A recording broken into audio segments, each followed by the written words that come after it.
Hello, everyone. I was just texting with one of my former clients about her success. I'm Dr. Nancy Stanley, physical therapist, life and health coach, and I'm here tonight to answer some of your questions. And I hear this all the time, and I see it all the time, and you see it too. And maybe you are one of those people, but there is an epidemic of obesity in our world, and particularly in our country, and particularly in South Georgia. So I'm going to tell you tonight why that is true, and I'm also going to offer you an opportunity to join me on a journey to reverse that for you and your family. So to understand how to reverse it, you have to know why it happened in the first place. So I'm going to go over just some basic things to help you understand why we have obesity. When did it all begin? Okay, so first of all, I want to tell you, and you know this, that it's a relatively new phenomenon. Hey, Marcia, thanks for joining me. Hey, Wanda. Okay, so in the 80s, in 1980, which I got married in 1981, I was maybe 25, yeah. Okay, so 1 in 7 people were obese, 1 in 7.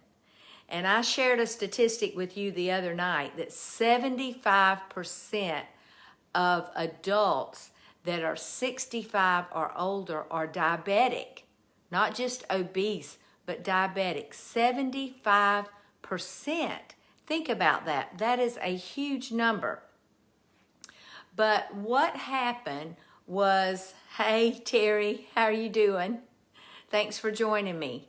Okay, so for decades, the obesity rate didn't change, but then something happened. You remember the food pyramid. The FDA hired a nutritionist, and she did the food pyramid, and she was paid by them. But it was all focused on fats because of some misinformation. It was actually poor science that was done. There was some studies done, and it got reported, and now we know that it was reported inaccurately, but it changed everything. And this is right around the time that President Eisenhower had a heart attack, and everybody was focusing on heart disease. And basically what we came up with was, I'm sorry, that was my dog. Okay. What we came up with was it was fat that caused heart disease. And so everything changed about the medical society and about the food industry. And everything went from having good fats in it to having salt and sugar, additives and preservatives, okay? So, and people began to everything was fueled by carbs and not fat.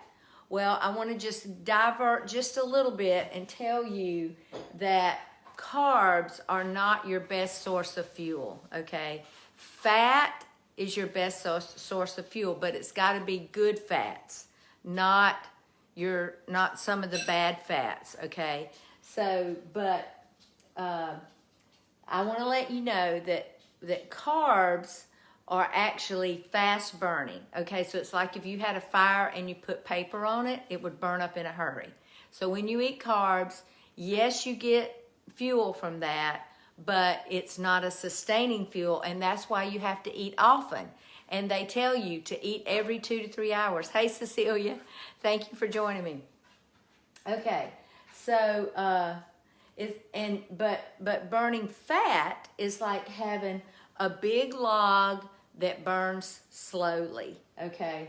And it keeps your blood sugar stable. It keeps your brain engaged, because your brain loves fat for fuel. That's what it uses. That's what the brain uses, okay? And we're going to talk about that in a minute. All right, so one thing that fats don't do is they don't trigger insulin releases, and fats don't break down into glucose.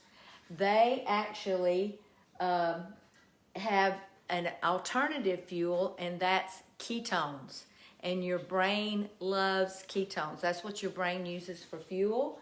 And so what these fats do is it keeps your energy stable with an alternative fuel source, which is ketones. Okay, so it makes you feel full. It and it keeps you from being hungry for a long time. All right. So how do I know that? I know that for my own self. When I eat foods that have protein and fat in them, I can actually fast for 24 or 48 hours as long as my body is in ketosis. But as soon as I get back into eating carbs, I'll get hungry the next day. Okay, so you need to understand that sugar and carbs, breads, pizzas, oatmeal, those kinds of carbs don't sustain you. And I believe, and the reason I believe it is because how well my clients function that are in ketosis. In fact, I did an interview with Tina this morning, and she said, I can't believe how much more energy I have when I'm fasted.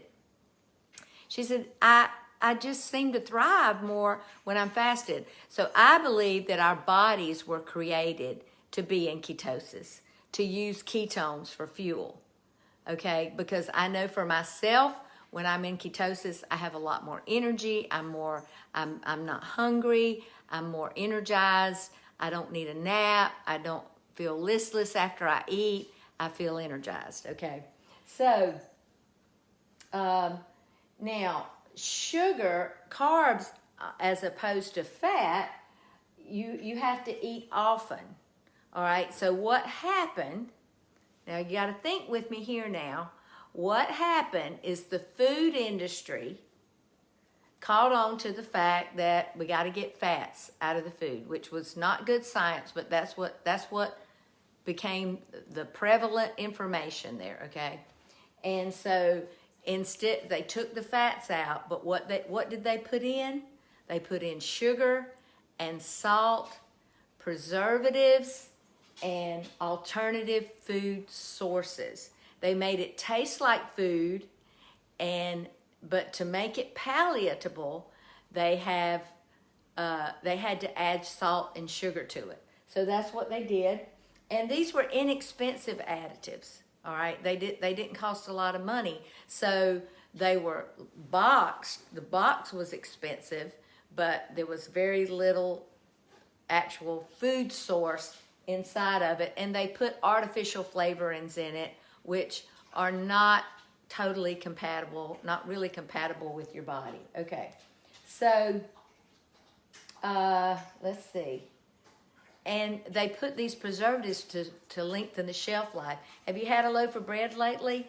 If it's plain bread that's not fresh bread, if it's like white bread, it'll last for months to the point that you're almost afraid to eat it. All right, so what was on the mind of the food industry was yield for the farmers and lowering expense for the food industry.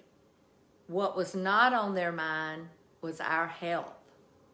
And what they created was food that was addictive. Sodas, they added sodium to them so that you're more thirsty. It makes you want to thirst more. They added artificial flavorings to it so you think you can just drink a lot, okay? And they pumped into us the idea that calories don't matter, okay? And so you count your calories, but a calorie of 100 calories of soda is no different than 100 calories of broccoli, which we know is not true. That's ridiculous to think that I could eat 100 calories of broccoli and it be the same for me as drinking 100 calories of soda.